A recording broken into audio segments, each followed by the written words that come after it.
पापा की पुरानी फाइलों में कुछ जरूरी कागजात ढूंढ रहा था। तभी उसके हाथ में कुछ ऐसे पेपर्स आए जिन पर खून के छींटे थे। आरव ने हैरानी से उन कागजों को देखा और उन्हें पढ़ने की कोशिश करने लगा। उन पर लिखे हुए बहुत से अक्षर लगभग मिट चुके थे। फिर भी जब उसने किसी तरह उन्हें पढ़ा तो वह हैरान रह गया। ये कागज किसी नीलकंठ हवेली के थे जिसे उसके पापा ने वर्षों पहले खरीदा था। आरव उन कागजों को लेकर अपनी मां शारदा देवी के पास गया और बोला, माँ देखो, मुझे पापा की फाइल में क्या मिला रहे हैं? हवेली के कागज।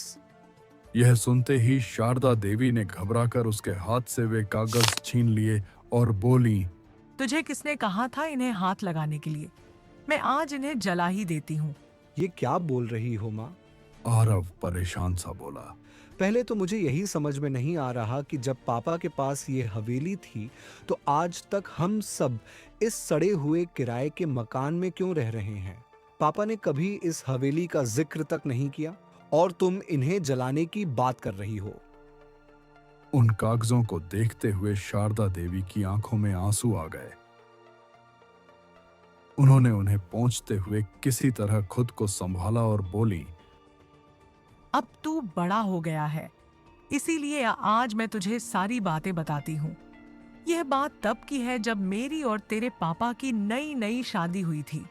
जहाँ यह हवेली है, हम उसी भैरव वन के पास वाले शहर देवपुर में रहते थे। हमारा कारोबार भी काफी फैला हुआ था। एक दिन हम दोनों घूमते घूमते जंगल की तरफ निकल पड़े। वहीं नदी के किनारे यह शानदार हवेली खड़ी थी।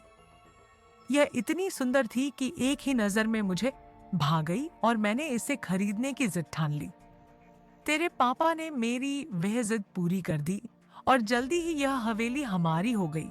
हम अक्सर सप्ताह के अंत में वहां रहने जाया करते थे। एक दिन हवेली को सजाते हुए मेरी नजर एक पेंटिंग पर पड़ी जो उसी हवेली की थी, लेकिन बहुत ही पुरानी और डरावनी थी।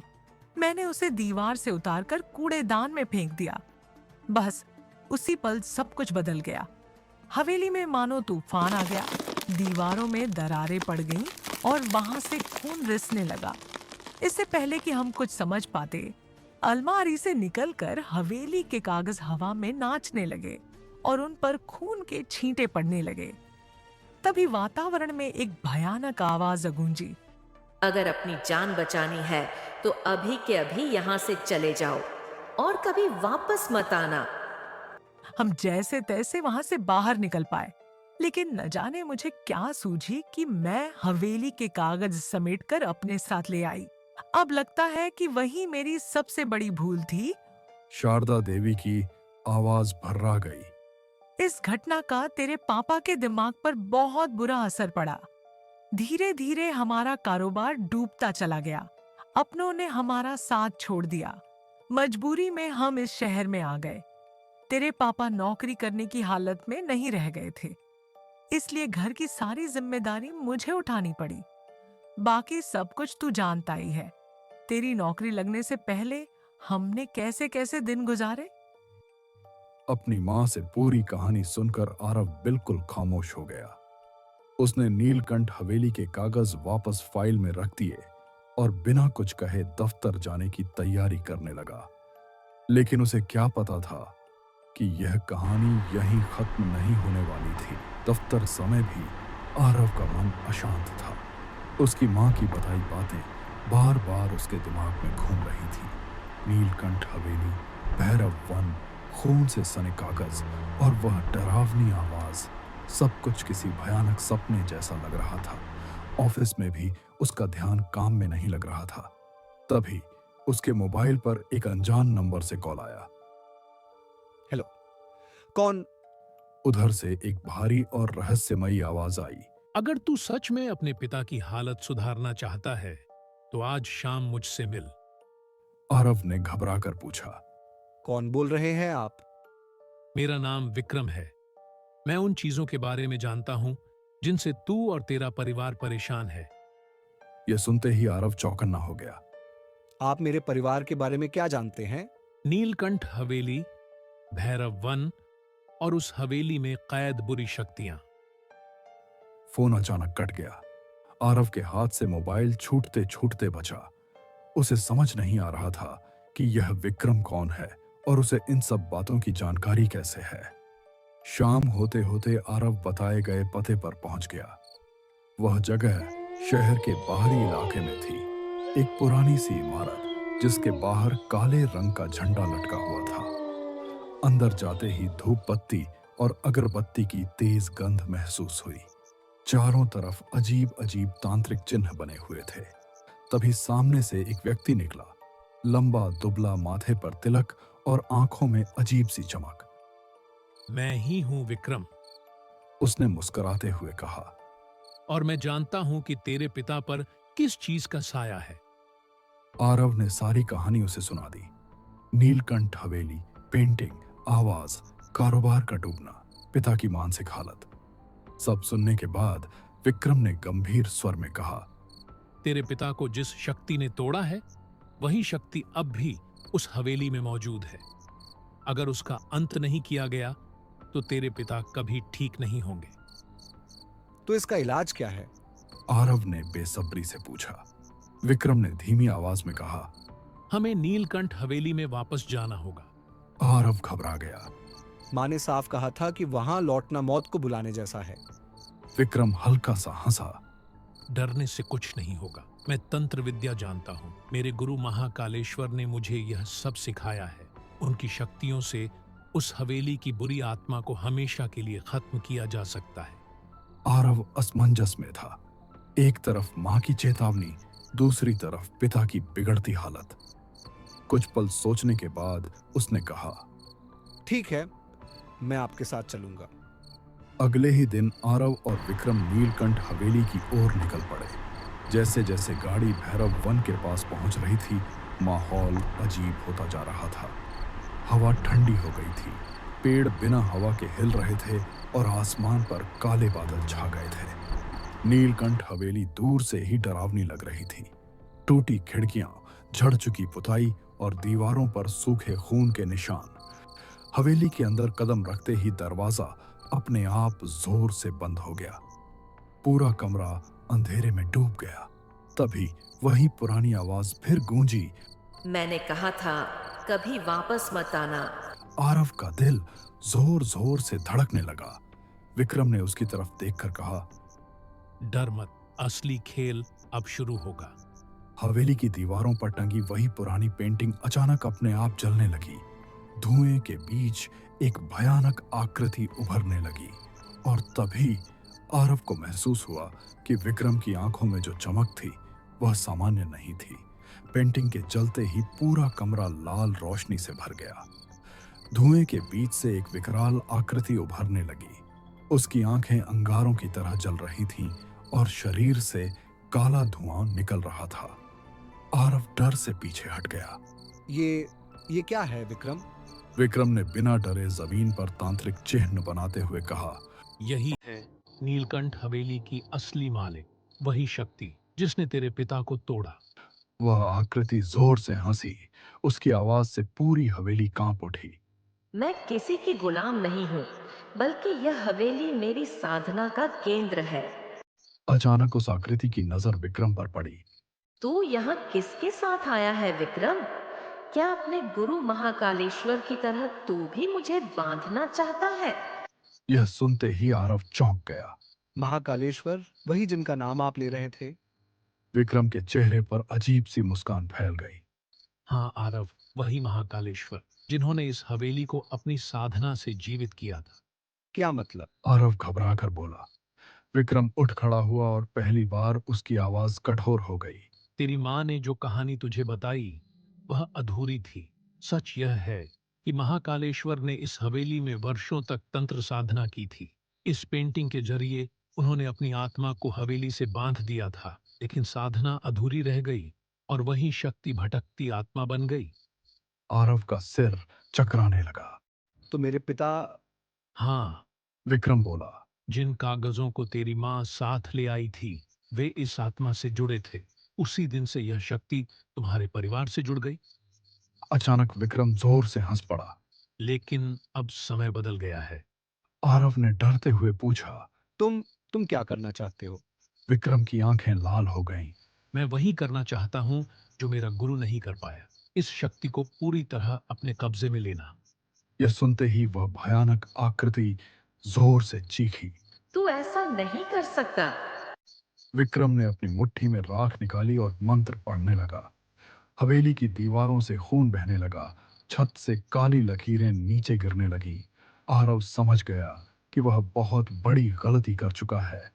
मुझे यहाँ से निकलना होगा। वह पीछे की ओर भागा, लेकिन दरवाजा गायब हो चुका था। तभी अचानक हवेली में शंखनाद जैसी आवाज गूंजी। AUM नमः शिवाय, AUM नमः शिवाय, AUM नमः शिवाय। पूरा वातावरण शांत हो गया। धुएं के बीच से एक तेज प्रकाश उभरा और वहां प्रकट हुए अघोरनाथ बाबा। जटाए, भस्म लिपटा शरीर और आंखों में अद्भुत तेज। विक्रम पीछे हट गया। आप यहाँ कैसे? अघोरनाथ बाबा की गूंजती हुई आवाज आई। विक्रम, तेरा लोभ तुझे विनाश की ओर ले जा रहा है। आरव की आंखों में पहली बार उम्मीद की चमक आई। लेकिन बाबा ने अगला वाक्य जो कहा, उसने सबको सन्न कर दिया। आज इस हवेली में सिर्फ एक ही नहीं, दो बुराइयों का अंत होने वाला है। अघोरनाथ बाबा के प्रकट होते ही नीलकंठ हवेली का पूरा वातावरण बदल गया। जो दीवारें अभी तक खून उगल रही थी, वे अचानक स्थिर हो गई। काले धुएं की जगह हल्की सुनहरी रोशनी फैलने लगी। विक्रम का चेहरा पीला पड़ गया। नहीं बाबा, अभी नहीं। मेरी सिद्धि बस पूरी होने ही वाली है। अघोरनाथ बाबा ने अपनी झड़ी जमीन पर टेकी और गंभीर स्वर में बोले। सिद्ध का रास्ता लोभ से नहीं, त्याग से होकर जाता है। तू उसी रास्ते पर चल पड़ा है जिस पर तेरा गुरु महाकालेश्वर चला था। यह सुनते ही विक्रम बौखला गया। मेरे गुरु महान थे। उन्होंने मृत्यु से ऊपर उठने की साधना की थी। बाबा ने अपनी आंखें बंद की और जैसे ही उन्होंने अपना हाथ घुमाया, हवेली की दीवार एक चलचित्र की तरह चमकने लगी। आरव और विक्रम के सामने एक भयानक दृश्य उभर आया। महाकालेश्वर हवेली के उसी कमरे में तंत्र साधना कर रहा था। चारों ओर आग जल रही थी। मंत्रोच्चार तेज होता जा रहा था। अचानक साधना नियंत्रण से बाहर हो गई। महाकालेश्वर चीख पड़ा, लेकिन अगली ही पल उसकी ही जलाई अग्नि ने उसे चारों ओर से घेर लिया। वह जलता रहा, तड़पता रहा और अंततः उसकी देह राख में बदल गई। दृश्य समाप्त होते ही विक्रम घुटनों के बल बैठ गया। नहीं, ऐसा नहीं हो सकता। यह असंभव है। वह गुस्से और डर से चीख पड़ा। अघोरनाथ बाबा बोले। इस संसार में कुछ भी असंभव नहीं है। जो आया है उसे एक दिन जाना ही पड़ता है। बस सबका समय अलग अलग होता है। तेरे कपटी गुरु को नष्ट करने के लिए जिस शक्ति की मुझे आवश्यकता थी, वह आज मेरी सिद्धि पूर्ण होने पर मुझे प्राप्त हुई, और उसी शक्ति से मैंने उस बुराई को समाप्त कर दिया। अब हमेशा के लिए नष्ट होने की बारी तेरी है विक्रम। यह सुनते ही आरव के भीतर साहस भर गया। वह फुर्ती से उठकर अघोरनाथ बाबा के पास चला गया। इससे पहले कि विक्रम कुछ कर पाता, बाबा ने विक्रम की मुट्ठी में मौजूद काली राख को अपनी मुट्ठी में खींच लिया और अगले ही पल बाबा ने वह राख विक्रम के ऊपर फेंक दी। आहा! राख पड़ते ही विक्रम की देह धुएं में बदलने लगी। साथ ही नीलकंठ हवेली की डरावनी पेंटिंग भी धुआं बनकर हवा में विलीन हो गई। कुछ ही क्षणों में विक्रम पेंटिंग और हवेली की सारी बुरी शक्तियां, सब कुछ समाप्त हो चुका था। जैसे ही अंधकार मिटा, सूरज की पवित्र किरणें हवेली के भीतर प्रवेश कर गईं। नीलकंठ हवेली अब डरावनी नहीं, बल्कि शांत और उजली दिखाई दे रही थी। अघोरनाथ बाबा ने आरव के सिर पर हाथ रखते हुए कहा। अब यह हवेली हर तरह की बुरी शक्तियों से मुक्त हो चुकी है। तू अपने माता पिता को यहाँ ले आ और अपने पिता के साथ मिलकर फिर से उनका व्यवसाय शुरू कर। विक्रम द्वारा लिखा गया आत्महत्या पत्र कल उसके दफ्तर पहुंच जाएगा, और जब तक तू वहां पहुंचेगा वहां मौजूद सभी लोग भूल चुके होंगे कि तू कभी उसके साथ यहां आया था। आरव भावुक हो गया। वह बाबा को प्रणाम करने के लिए उनके चरणों में झुका, और जैसे ही उसने सिर उठाया, अघोरनाथ बाबा वहां नहीं थे। आरव ने अपना बैग उठाया, हवेली में ताला लगाया और गाड़ी की तरफ बढ़ गया।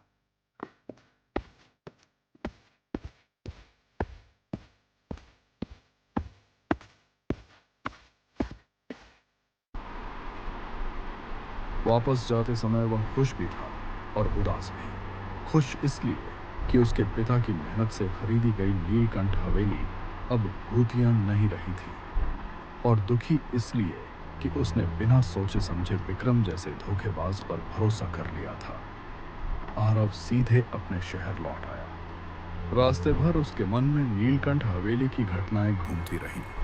कहीं ना कहीं उसे डर था कि कहीं यह सब एक सपना तो नहीं था। लेकिन अगली सुबह उस डर पर मुहर लग गई। विक्रम की कंपनी के ऑफिस से खबर आई कि विक्रम ने आत्महत्या कर ली है। उसके डेस्क पर एक सुसाइड नोट मिला, जिसमें उसने अपनी सभी गलतियों और काले कर्मों को स्वीकार किया था।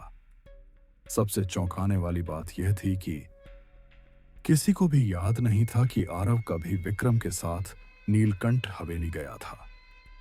आरव यह सब सुनकर सन्न रह गया। उसे अघोरनाथ बाबा की कही हर बात सच होती दिख रही थी। घर पहुंचकर आरव ने अपने माता पिता को पूरी सच्चाई बता दी। उसकी मां सरिता देवी की आंखों में आंसू आ गए। उन्होंने तुरंत भगवान के सामने माथा टेक दिया। हे प्रभु, आपने मेरे बेटे को मौत के मुंह से वापस ला दिया। कुछ ही दिनों बाद आरव अपने माता पिता को लेकर दोबारा नीलकंठ हवेली पहुंचा। इस बार हवेली डरावनी नहीं थी। जहां पहले अजीब आवाजें गूंजती थीं, वहां अब पक्षियों की चहचहाहट थी। जहां दीवारों से खून रिसता था, वहां अब धूप चमक रही थी। आरव के पिता मोहनलाल ने वर्षों बाद उस जगह पर चैन की सांस ली। धीरे धीरे पुराना व्यवसाय फिर से शुरू हुआ। काम बढ़ने लगा, पैसे की तंगी खत्म होने लगी। सबसे बड़ा बदलाव मोहनलाल की मानसिक स्थिति में आया। जो इंसान वर्षों से खामोश और टूटा हुआ था, अब फिर से मुस्कुराने लगा था। एक शाम आरव अकेले हवेली के आंगन में बैठा था। हवा हल्की हल्की चल रही थी। अचानक उसे ऐसा लगा जैसे किसी ने उसके सिर पर हाथ रखा हो। कान में एक धीमी लेकिन परिचित आवाज गूंजी। जब भी अंधकार बढ़े, याद रखना, अच्छाई कभी हारती नहीं। आरव समझ गया, यह अघोरनाथ बाबा का आशीर्वाद था। उसने आसमान की तरफ देखा और मुस्कुरा दिया। नीलकंठ हवेली अब सिर्फ एक इमारत नहीं थी, वह बन चुकी थी